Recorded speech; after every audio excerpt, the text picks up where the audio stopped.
आज भजन संहिता 39 है। आज का पाठ मनुष्य की धार्मिक और नैतिक शक्तिहीनता और आध्यात्मिक दिवालियापन के बारे में बात कर रहा है। पवित्र आत्मा की कृपा के माध्यम से महसूस की गई हमारे जीवन की व्यर्थता और कमजोरी के बारे में बात कर रहा है। मसीहा यीशु के क्रूस पर प्रायश्चित और श्राप के हस्तांतरण के बारे में बात कर रहा है और सांसारिक महिमा की व्यर्थता और परमेश्वर के लोगों द्वारा आनंद लिए जाने वाले सर्वोच्च मूल्य के बारे में बात कर रहा है। तो वचन क्या कह रहा है? आज हम इसे समझने और अनुग्रह साझा करने का प्रयास करेंगे। सबसे पहले, आज का पाठ मनुष्य की धार्मिक और नैतिक शक्तिहीनता और आध्यात्मिक दिवालियापन के बारे में बात कर रहा है। भजन संहिता 39:1-2 में लिखा है, मैंने कहा, मैं अपनी चाल चलन पर चौकस रहूंगा, ताकि मैं अपनी जीभ से पाप न करूं। जब तक दुष्ट मेरे सामने रहे, तब तक मैं अपने मुंह में लगाम लगाए रहूंगा। मैं चुपचाप मौन रहा, मैं भली बात से भी रुक गया, तब मेरा दुख भड़क उठा। मैंने कहा, मैं अपनी चाल चलन पर चौकस रहूंगा, ताकि मैं अपनी जीभ से पाप न करूं। जब तक दुष्ट मेरे सामने रहे, तब तक मैं अपने मुंह में लगाम लगाए रहूंगा। यह वचन गिरे हुए मनुष्य की पूर्ण अक्षमता को दर्शाता है, जो अपने प्रयासों और इच्छाशक्ति के माध्यम से परमेश्वर के बिना धार्मिकता प्राप्त करने के लिए संघर्ष कर रहा है। बाइबल में जीभ को उस अंग के रूप में वर्णित किया गया है जिसे नियंत्रित करना मनुष्यों के लिए सबसे कठिन है।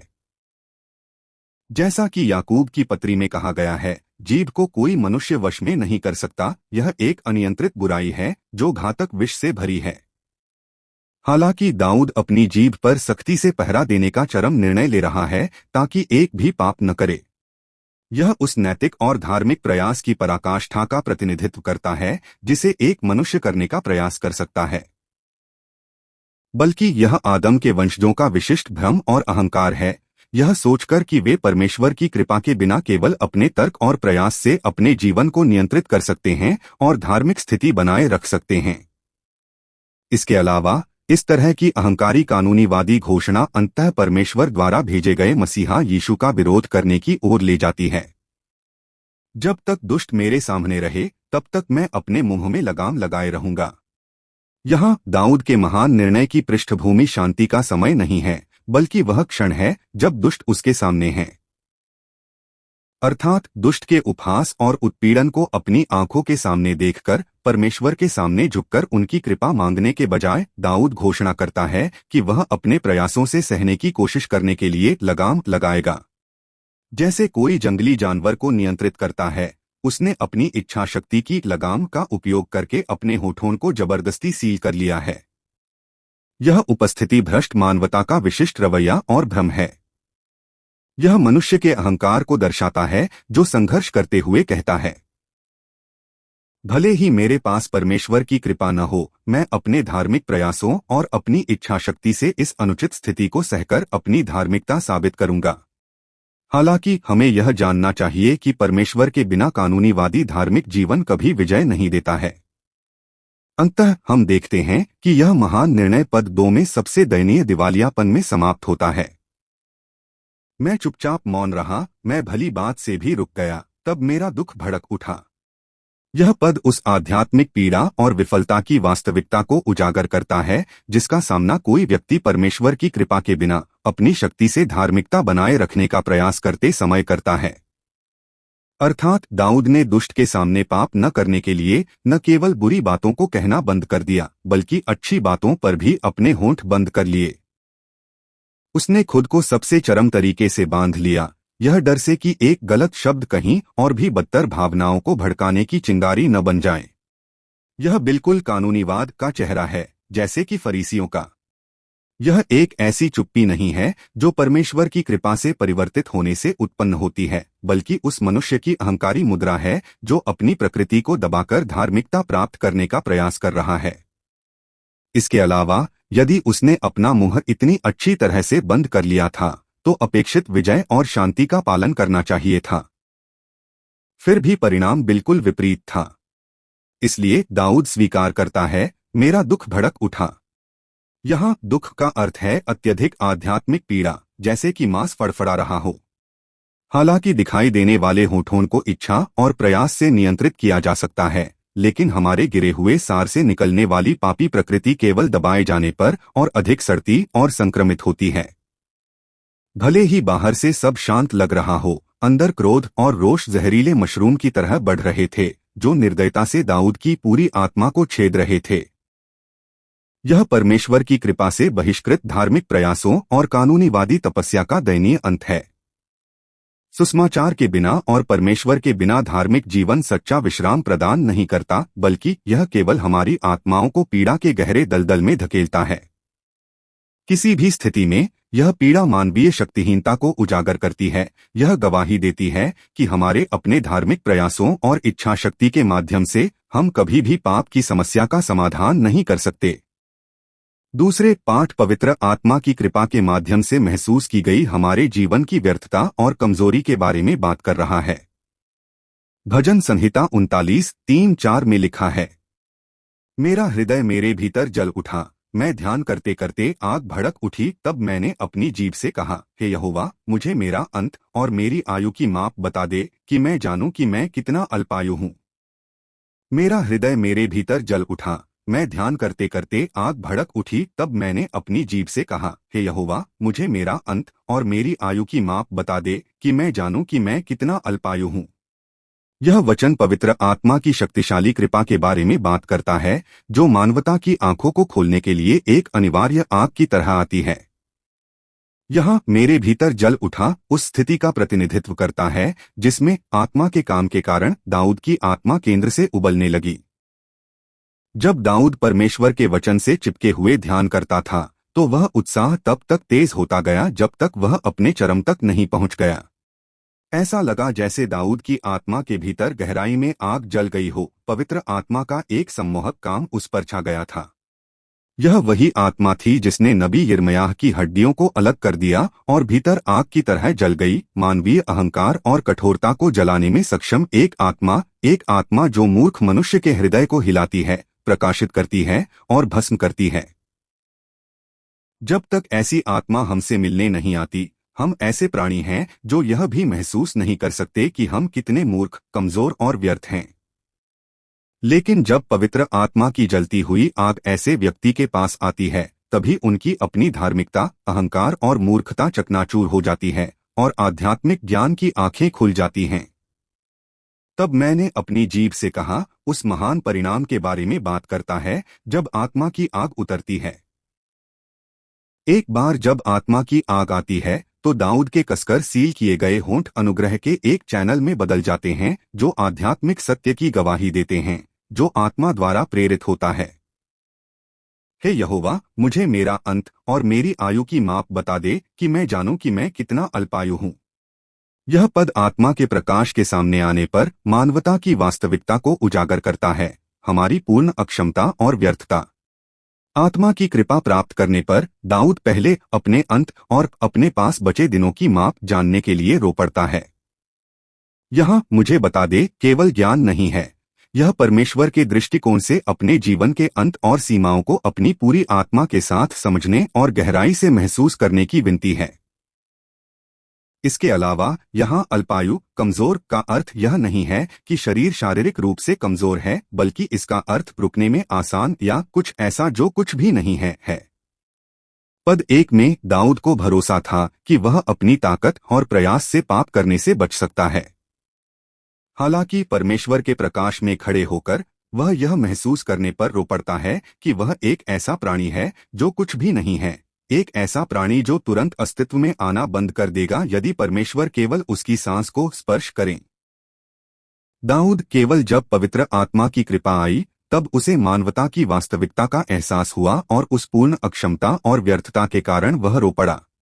ओह परमेश्वर, आप मानवता की कमजोरी और व्यर्थता को अच्छी तरह जानते हैं, है ना? हम पर दया करें और हम पर तरस खाएं।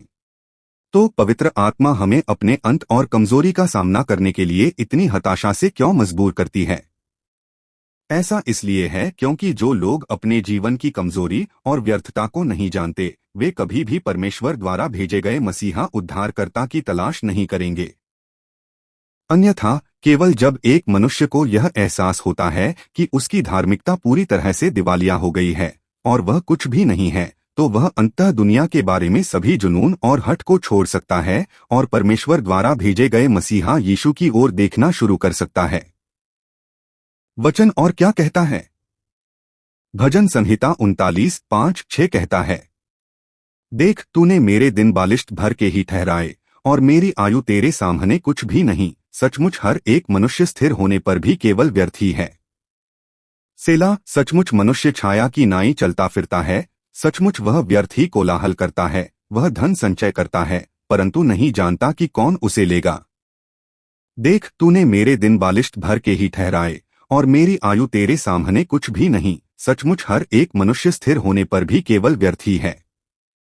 सेला। सचमुच मनुष्य छाया की नाई चलता फिरता है। सचमुच वह व्यर्थ ही कोलाहल करता है। वह धन संचय करता है परंतु नहीं जानता कि कौन उसे लेगा।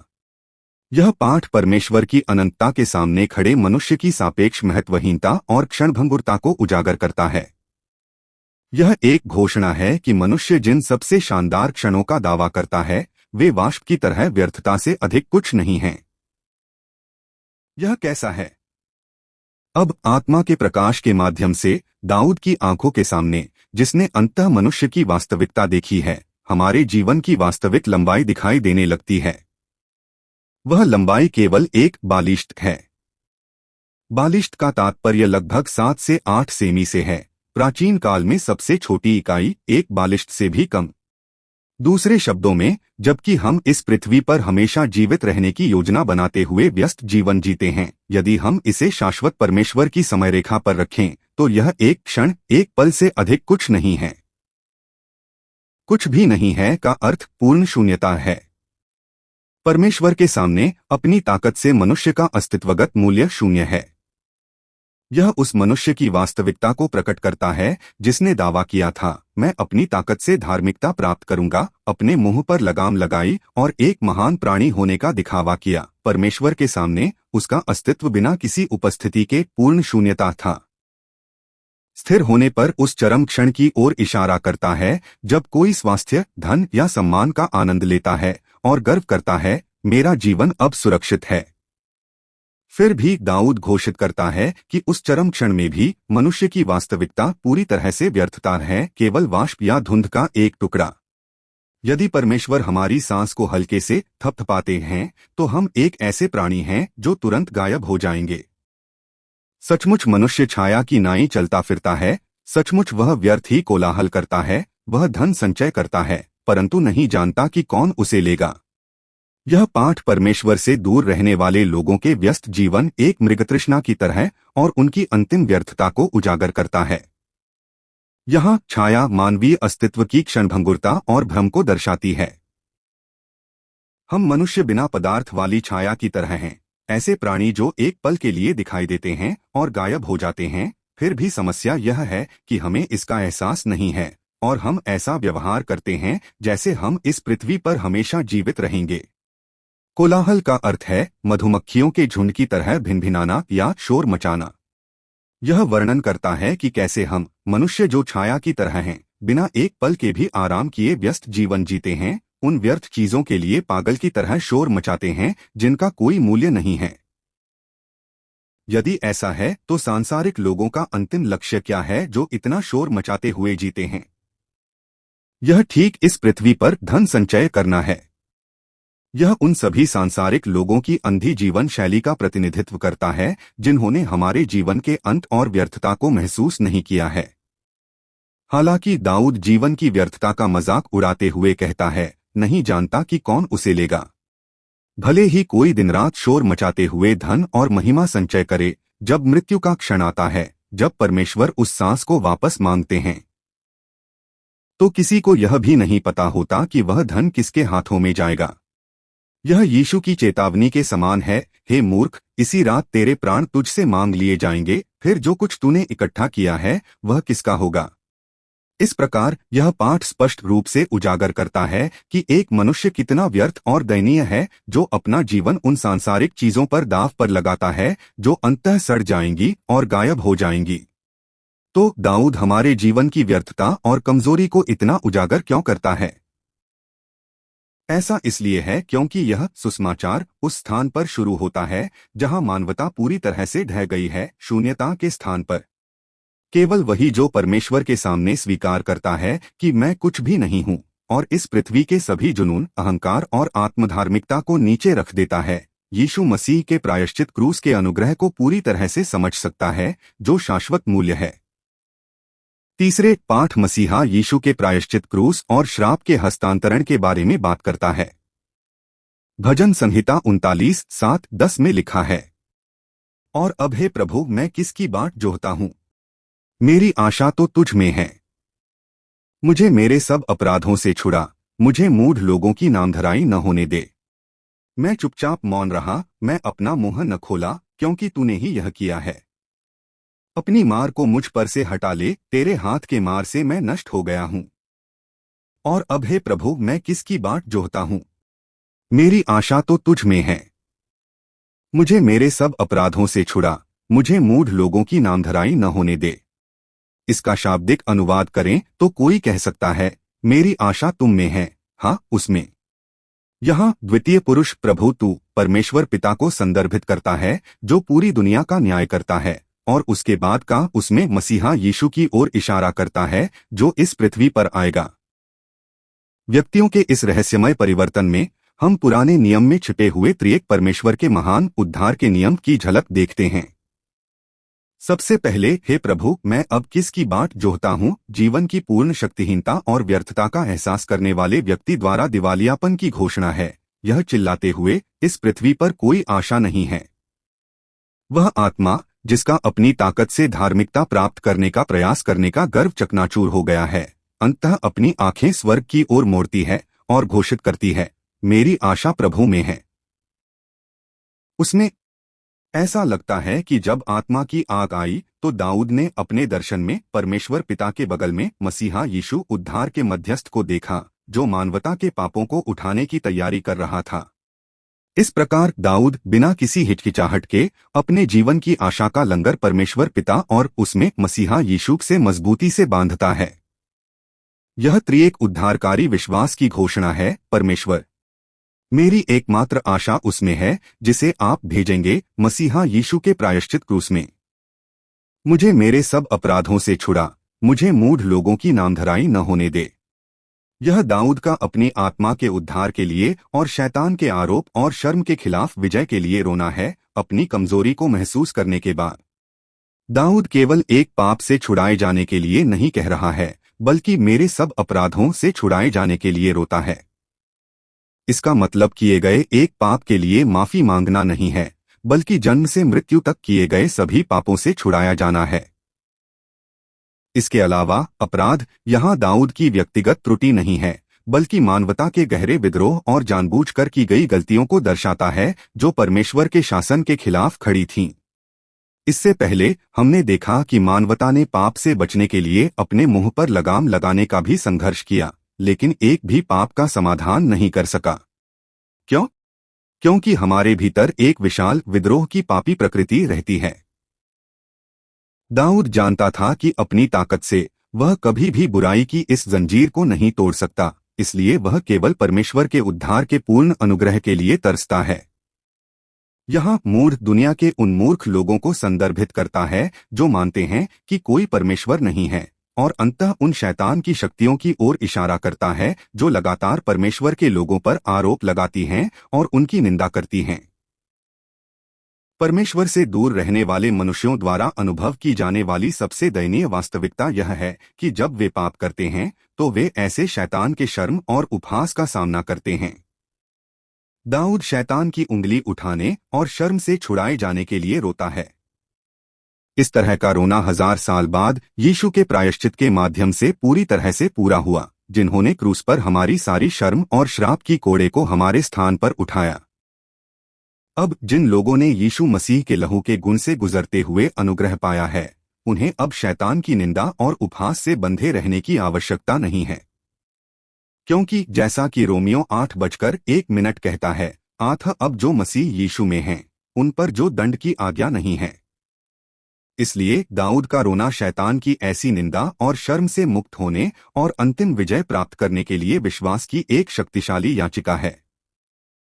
मैं चुपचाप मौन रहा, मैं अपना मुंह न खोला, क्योंकि तूने ही यह किया है। अपनी मार को मुझ पर से हटा ले, तेरे हाथ के मार से मैं नष्ट हो गया हूँ। यह अनुग्रह की चुप्पी है, जहाँ आत्मा परमेश्वर की संप्रभुता और उनके उद्धार के अद्भुत अनुग्रह के सामने पूरी तरह से अभिभूत होकर खुद को उनके सामने समर्पित कर देती है। हमने पहले उस मनुष्य का अहंकार देखा जिसने अपनी इच्छा और ताकत से अपने मुंह पर लगाम लगाकर अपनी धार्मिकता साबित करने की कोशिश की थी। हालांकि ऐसा कानूनीवादी प्रयास दयनीय दिवालियापन में समाप्त हुआ। दाऊद ने गहराई से महसूस किया कि अपनी ताकत से वह मानवीय पाप की समस्या का 1% भी समाधान नहीं कर सकता। पूर्ण दिवालियापन के उस स्थान पर यीशु मसीह के अद्भुत प्रायश्चित क्रूस और परमेश्वर की पूर्ण संप्रभुता का सामना करते हुए दाऊद एक बार फिर अपना मुंह बंद कर लेता है। लेकिन यह चुप्पी पहले अभ्यास की गई स्वैच्छिक चुप्पी से पूरी तरह अलग है। यह पूर्ण स्वीकृति की चुप्पी और नम्रता की चुप्पी है। यह स्वीकार करते हुए कि उद्धार में मेरा गुण शून्य है और केवल परमेश्वर ने ही यह 100% किया है। यह एक स्वीकारोक्ति है जो कहती है, परमेश्वर, उद्धार के लिए मैंने जो एकमात्र काम किया वह पाप करना था। मेरी धार्मिकता मैले कपड़ों की तरह है और मेरा गुण धूल की तरह है। मैं किसी भी चीज का दावा नहीं कर सकता। जैसा कि रोमियो 3:27 कहता है, फिर घमंड कहाँ रहा? वह तो निकल गया। यह उस व्यक्ति की स्थिति है जो यीशु के क्रूस के अनुग्रह से पूरी तरह से मोहित होकर सारा व्यक्तिगत घमंड नीचे रख चुका है। क्योंकि तूने ही यह किया है, विश्वास की एक घोषणा है जो 100% मानती है कि उद्धार की पूरी प्रक्रिया शाश्वतता से पहले परमेश्वर द्वारा निर्धारित इच्छा और पूर्ण संप्रभुता के अधीन है। ऐसा नहीं है कि मैंने अपने हाथों से उद्धार प्राप्त किया, नहीं यह कि मैंने अपनी ताकत से श्राप को समाप्त किया। क्योंकि परमेश्वर ने स्वयं ऐसे अद्भुत उद्धार की योजना बनाई और इसे अकेले पूरा किया। परमेश्वर के लोग उस अपार प्रेम के सामने उन होठों को बंद कर लेते हैं जिनका उपयोग वे घमंड करने के लिए करते थे और केवल परमेश्वर की प्रशंसा और महिमा करते हैं। अपनी मार को मुझ पर से हटा ले, तेरे हाथ के मार से मैं नष्ट हो गया हूँ। यह पाठ परमेश्वर के लिए उस श्राप के कोड़े को वापस लेने के लिए तरसता है जो उत्पत्ति 3 में मानवता पर गिर गया था, अदन में आदम के पाप करने के बाद, और इसे समाप्त करने के लिए यीशु को स्थानांतरित करने के लिए तरसता है। दाऊद स्वीकार करता है कि वह पूरी तरह से नष्ट हो गया है क्योंकि परमेश्वर के हाथ ने उसे मारा। यह मानवता की दयनीय वास्तविकता का प्रतिनिधित्व करता है जिसे पाप के कारण उत्पत्ति 3 में परमेश्वर के शाश्वत न्याय के तहत रखा गया है, और साथ ही यह दर्शाता है कि मानवीय शक्ति से ऐसे श्राप से बचना असंभव है। इस समय दाऊद आत्मा द्वारा प्रकाशित उद्धार के अद्भुत चैनल की खोज करता है और चिल्लाता है, अपनी मार को मुझ पर से हटा ले। यहाँ हटा ले का अर्थ केवल दूर ले जाना नहीं है, बल्कि जैसा कि पुराने नियम के बलिदान में मानवीय पाप को भेंट में स्थानांतरित किया गया था, वह अनुरोध करता है कि उसकी गलतियों के लिए श्राप के सभी कोड़े मसीहा यीशु को स्थानांतरित कर दिए जाएं। यह विश्वास की एक महान याचिका है जिसने 1000 साल पहले नए नियम के क्रूस के अनुग्रह की भविष्यवाणी की थी। यह भविष्यवाणी प्रार्थना 1000 साल बाद पूरी तरह से पूरी हुई जब यीशु क्रूस पर लटके हुए मर गए, अपना लहू बहाया। परमेश्वर ने श्राप के उस कोड़े को पूरी तरह से अपने इकलौते बेटे यीशु मसीह पर स्थानांतरित कर दिया जो मानवता की ओर निर्देशित था। यह यशायाह 53:5 की पूर्ति है, परंतु वह हमारे ही अपराधों के लिए घायल किया गया, हमारी शांति के लिए उस पर ताड़ना हुई और उसके कोड़े खाने से हम चंगे हो गए। दूसरे शब्दों में, यीशु ने क्रूस पर हमारे स्थान पर परमेश्वर के न्याय को उठाया, ताड़ना का कोड़ा जो हमें प्राप्त करना था, ताकि जो श्राप मेरी ओर निर्देशित था उसे यीशु को स्थानांतरित कर दिया गया। इस प्रकार क्योंकि यीशु ने मेरे सभी श्रापों को समाप्त कर दिया, हमें मृत्यु से जीवन में और श्राप से आशीष के स्थान पर ले जाया गया है। अंत में पाठ सांसारिक महिमा की व्यर्थता और संतों द्वारा आनंद लिए जाने वाले सर्वोच्च मूल्य के बारे में बात करता है। भजन संहिता 39:11-13 कहता है, तूने अधर्म के कारण मनुष्य को ताड़ना देकर सुधारा है, तूने उसके वैभव को छाछ की नाई गला दिया है, सचमुच हर एक मनुष्य व्यर्थ ही है। सेला। हे यहोवा, मेरी प्रार्थना सुन और मेरे चिल्लाने पर कान लगा, मेरे आंसुओं को देखकर चुप न रह, क्योंकि मैं तेरे पास परदेशी और अपने सब पितरों की नाई यात्री हूँ। तू मुझे छोड़ दे ताकि मैं प्रसन्न हो लूँ, इससे पहले कि मैं जाऊं और फिर न रहूं। तूने अधर्म के कारण मनुष्य को ताड़ना देकर सुधारा है, तूने उसके वैभव को छाछ की नाई गला दिया है। सचमुच हर एक मनुष्य व्यर्थ ही है। सेला। यह पाठ एक बार फिर एक नए खंड की शुरुआत है जो अंततः हमारे जीवन की व्यर्थता की घोषणा करता है, जो धन और महिमा संचय करता है।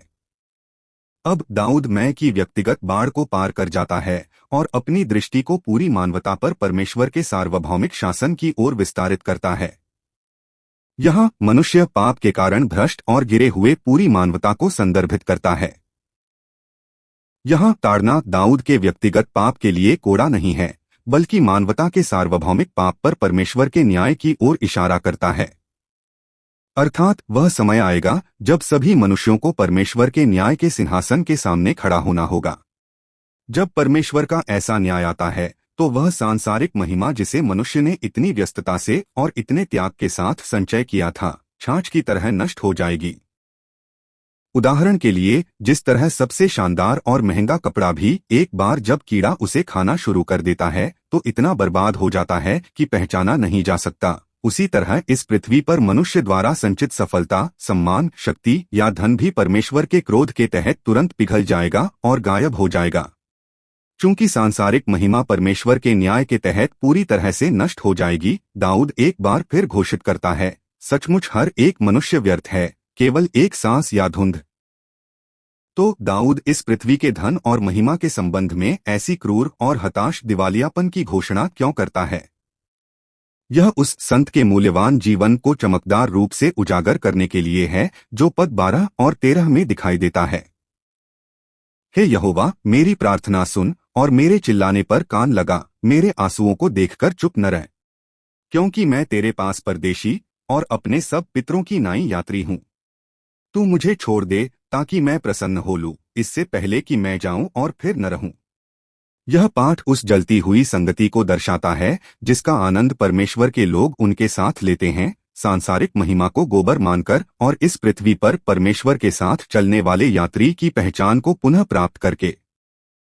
यहाँ दाऊद की प्रार्थना परमेश्वर की प्रशंसा करते हुए जिए गए पूरे जीवन की प्रतिनिधि अभिव्यक्ति है, लेकिन यह परमेश्वर के साथ चलने वाली जलती हुई संगति के जीवन पर केंद्रित है।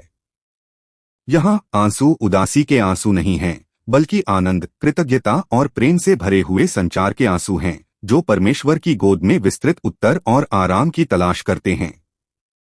इसके अलावा तेरे पास परदेशी हूँ का सही अनुवाद मैं एक यात्री हूँ जो प्रभु के साथ है। यह स्वीकारोक्ति है कि हमारे जीवन का स्वामित्व और निवास स्थान इस पृथ्वी का नहीं, बल्कि परमेश्वर के शाश्वत राज्य का है। सांसारिक लोग गलती से मानते हैं कि यह पृथ्वी उनका शाश्वत घर है और सांसारिक धन और महिमा संचय करने के लिए पागल की तरह शोर मचाते हुए व्यस्त जीवन जीते हैं। लेकिन परमेश्वर के लोग आत्मा द्वारा जगाए गए यह पहचानते हैं कि यह पृथ्वी केवल एक पारगमन स्टेशन है और वास्तविक मातृभूमि केवल परमेश्वर में है। इस प्रकार जी रहे हैं, इस पृथ्वी की चीजों के प्रति आसक्ति को दृढ़ता से नीचे रख रहे हैं। दाऊद घोषित करता है कि यह यात्री जीवन उसका अपना अकेला रास्ता नहीं है, बल्कि एक रास्ता जिस पर मेरे सभी पूर्वज चले थे। इस संबंध में इब्रानियों के लेखक 11, 13, 16 में गवाही देते हैं, ये सब विश्वास की स्थिति में मर गए और स्वीकार किया कि वे पृथ्वी पर परदेशी और यात्री थे, लेकिन अब वे एक बेहतर देश अर्थात स्वर्गीय देश की इच्छा रखते हैं। इस प्रकार दाऊद घोषित करता है कि हमारे अस्तित्व में सबसे मूल्यवान जीवन वह नहीं है जो सांसारिक धन और महिमा संचय करता है, बल्कि ठीक परमेश्वर के साथ चलने वाला यात्री जीवन है। भले ही मेरे पास इस पृथ्वी पर अपने नाम पर कोई घर न हो या बहुत अधिक धन न हो, परमेश्वर की मदद करने वाली नजर के तहत हर पल जीना जबकि शाश्वत स्वर्ग की लालसा रखना, वह यात्री जीवन विश्वास के पूर्वजों द्वारा चला गया जीवन है, अधिकतम मूल्य का जीवन है। दाऊद उस आध्यात्मिक गौरव को अधिकतम तक बढ़ा रहा है जिसका वह परमेश्वर के राज्य के नागरिक के रूप में आनंद लेता है, दुनिया की सभी व्यर्थता को पूरी तरह से पार कर लिया है। तू मुझे छोड़ दे ताकि मैं प्रसन्न हो लूं, इससे पहले कि मैं जाऊं और फिर न रहूं। यह पाठ मानवता के उस आंकड़े का वर्णन करता है जो उत्पत्ति 3 में पाप के श्राप के तहत कुचला हुआ, सांस लेने में भी असमर्थ मसीहा यीशु के प्रायश्चित पर भरोसा करते हुए परमेश्वर के साथ अंतरंग संगति में उस आध्यात्मिक आनंद और प्रसन्नता को पुनः प्राप्त करता है जिसे उन्होंने खो दिया था। यहाँ मुझे छोड़ दे, यहाँ मुझे देखो या मेरा चिंतन करो के अर्थ में का अर्थ है कि परमेश्वर मुझे न्याय की आंखों से नहीं बल्कि अनुग्रह और प्रेम की आंखों से देखें। अब तक परमेश्वर ने मानवीय पाप को फटकारते हुए भयानक न्याय की आंखों से दुनिया को देखा था। हालांकि जो यीशु के प्रायश्चित क्रूस से गुजरा है और परमेश्वर के साथ चलने वाला यात्री बनने के लिए स्वेच्छा से आगे आया है, वह अपनी दृष्टि वापस मोड़ लेते हैं। अब उस व्यक्ति के लिए वह न्याय की आंखों से नहीं बल्कि गर्म प्रेम की आंखों से देखते हैं, जैसे वह अपने इकलौते बेटे यीशु मसीह के लहू से खरीदे गए बच्चे को देखते हैं। परमेश्वर की यह दृष्टि अपने बच्चे की अंत तक देखभाल करने, रक्षा करने, भरने और मदद करने में प्रकट होती है। प्रसन्न हो लू यहाँ का अर्थ है हंसमुख होना या मुस्कुराना, यह दिखाते हुए कि जब परमेश्वर अनुग्रह की दृष्टि से अपने लोगों की मदद करते हैं तो क्या परिणाम होता है। जब मेरे सभी श्राप यीशु के क्रूस पर स्थानांतरित हो जाते हैं और परमेश्वर की मदद करने वाली दृष्टि मेरे जीवन को कवर करती है, तो यह अनिवार्य रूप से उन परमेश्वर के लोगों की हंसी की बहाली में प्रकट होता है जो पाप के श्राप के तहत कराह रहे थे। परमेश्वर के लोग अंततः राहत महसूस करते हैं और चिल्लाते हैं, परमेश्वर के कारण मैं फिर से मुस्कुरा सका। हाँ, एक जीवन जो पाप और शैतान का गुलाम बनकर जी रहा था, इससे मुक्त होने पर हंसमुख हो जाता है और मुस्कुराता है। क्या यह सर्वोच्च मूल्य और जीवन का भव्य अंतिम अंत नहीं है जिसका आनंद परमेश्वर के लोग इस पृथ्वी पर ले सकते हैं? हे प्रभु, मेरी आशा तुम में है। यीशु, धन्यवाद, धन्यवाद। मैं आपसे प्यार करता हूं। हम स्वीकार करते हैं कि हम शक्तिहीन प्राणी हैं जो अपनी ताकत से एक भी पाप को नियंत्रित नहीं कर सकते। हमारे लिए क्रूस पर लटके हुए मरकर अपना लहू बहाकर हमें प्रायश्चित का अनुग्रह देने के लिए धन्यवाद। अब से हम इस पृथ्वी की महिमा से बंधे न रहें बल्कि अपनी आशा केवल यीशु में रखें ताकि शाश्वत स्वर्ग की ओर चलने वाले पवित्र यात्री बन सकें। हम हर पल यीशु के साथ चलना चाहते हैं और वे लोग बनना चाहते हैं जो शाश्वत जीवन की प्रसन्नता और मुस्कान को पुनः प्राप्त करें। और यीशु के नाम पर आशीर्वाद देते हुए मैं प्रार्थना करता हूँ। आमीन।